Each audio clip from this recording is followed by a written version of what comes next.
Well, Friday night, July 25th, 2025.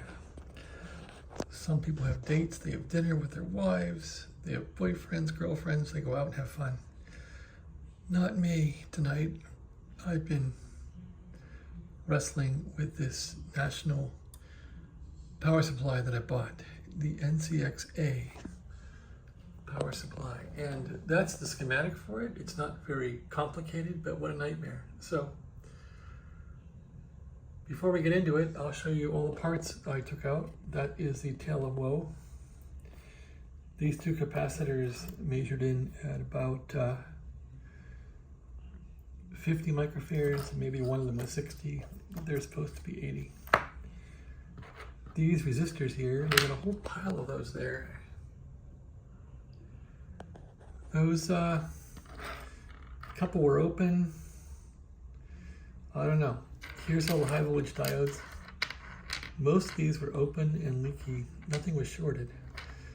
Anyway, I plugged this thing into the wall socket and I jumped the fuse and I just heard the transformer hum real loud, and I thought, well, it's something is amiss. So that's when I started to rebuild this thing from the ground up, and it has been from the ground up. So everything's been kind of moved around and simplified from how they had it. So starting off with the high voltage section, I have the famous Bojack capacitors in there. I hope these will work. They're only 1,000 volts, but that's what I put in. I didn't want to double them up because in series, because there's no room. I had a hard time getting those in there like that. And those are 1,000 volts, 3 amps. So anyway, real simple. You have two primary windings coming in, rectified voltage going out. It goes into a choke on top, and it goes out of the choke to the capacitor bank. It goes into the positive side of this capacitor. I got balanced resistors on this thing of 100K. This resistor, or this capacitor, is in series with it, another balanced resistor, and it goes to ground. So that's the whole meat of it, and that really takes up this part of it. They had these huge resistors in 10 watts, I don't know.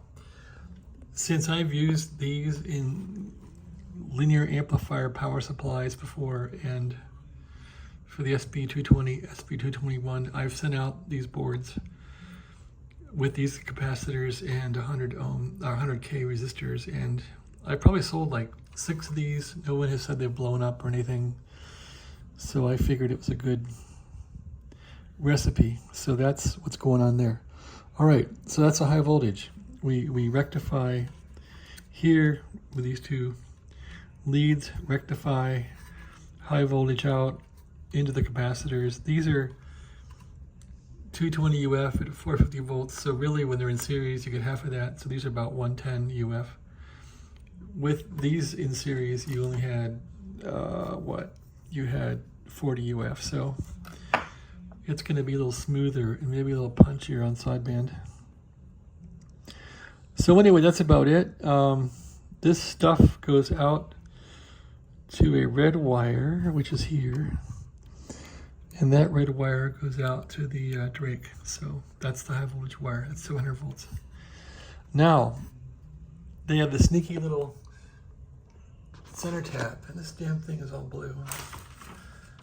Oh, why? There. They have this sneaky little center tap here that comes out and goes into a choke. I'm sorry, that's not it. Center tap is here. I'm tired. Goes through a choke, resistor, capacitor, goes through those and out. So let's describe that. So that is right here. Here's the center tap right there. That's that wire there. And that goes into that choke there, which is on top. There's the choke right there, L2. Then that comes down and goes to this capacitor right here. I checked the capacitor, I disconnected it, and it's about 50 UF, 55 UF, so it's working well. I disconnected it, and it's working well. There's that capacitor. I guess the guy put a new 30K in here and it looks good. So 30K is right here, grounded. The capacitor was also loose, so I had to get the big soldering iron and kind of really soldered hard to the case with high heat. And then this resistor, the guy put this, the previous owner put in this nice new resistor. It's basically 500 something ohms, so it's 550 or something. It's these two in series basically, and then that goes out here to this wire. So this is the output of 280 volts or so. That goes to here, and then that hits the purple wire. The purple wire goes out to the Drake, to the plug. Purple wire is, that one is for the 280 volts right there. Red wire is for the high voltage. All right, so that takes care of that. Now, the last remaining issue is the bias supply, which is minus 60, minus 70. Bias supply gets two secondaries right here. Rectifies them here. I didn't bother replacing those. I figured, what the hell, it's low voltage. And that goes through a 1K resistor and out here to this little guy here, a little capacitor. And then it goes out through the bias wire, and the bias wire is the yellow one. And where is the yellow wire? Or orange wire? It's the orange wire. How can I forget that? Orange wire right there. And is that orange wire or yellow? Bias is the orange wire. Yeah. And it goes right out. So I think this thing is ready to go. Everything's connected. It's all redone. Yeah, these were snapping capacitors. And I thought the best way to do it is snap them right into the, that thing is so loose though. These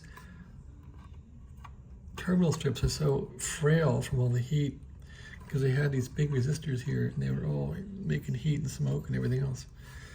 Anyway, and these terminal blocks are so fragile, I had to solder them and put some solder because they were ready to break off. So I think the guy was in here so often futzing around, and me too futzing around, that it weakened everything. I soldered this one. This one was like spinning around, so I soldered it. This has to be grounded or else this thing's going to be in trouble. So this capacitor was loose. It was probably sparking a bit. I soldered it to ground real hard with high heat. So everything's probably proper now. So now the whole thing is powered up. If these don't explode and these resistors don't overheat, these should probably be higher wattage, but I didn't have any 100Ks around. Actually, I might. I'll see what happens. Anyway, that's where I'm at. It's probably time to power this thing up and measure the voltages and see what it does. I almost want to put it right on the Drake and just turn the damn thing on and see if it blows or not. I'm in that kind of mood. It's been a long night, so just turn this thing over so in case it blows up, it doesn't blow up in my face, and have a go at it. So that's where I'm at now. All right, that's my update. This has been a long process. Again, I had to redo the whole thing. Use snap-in capacitors that I've used for linear amplifier projects, and Bojack diodes. Those were all blown up. Here's all the parts that I don't need anymore. So anyway, that's where those go. And I guess the capacitors are crap too. So yeah, you buy one of these. I pay $100 for it, roughly 110 bucks. But man, oh man, you figure 6 hours work to fix this thing and having to redo the whole thing. How fun was that? I mean, maybe it was fun, but it's also disgusting that I had to put so much work in this thing. It's kind of disgusting that you can't buy anything that works, but that's how eBay is. And maybe it's a point of pride. Anyway, let's see if I have any pride or it smokes. That's what we got to do. I could almost do that now. When I clipped off these leads to see if this thing would go, I clipped them off. I jumped the fuse with no fuse. And I was worried I didn't get any 12 volts from the transformer. And it indeed does put out 12 volts for the filaments. It works, because I had no filaments in the radio. Nothing was working. So anyway, it was because these were all shorted or something, and no power. So yeah, if I've done this right, this thing ought to go. We'll see. Okay, thank you for watching. Have a great day.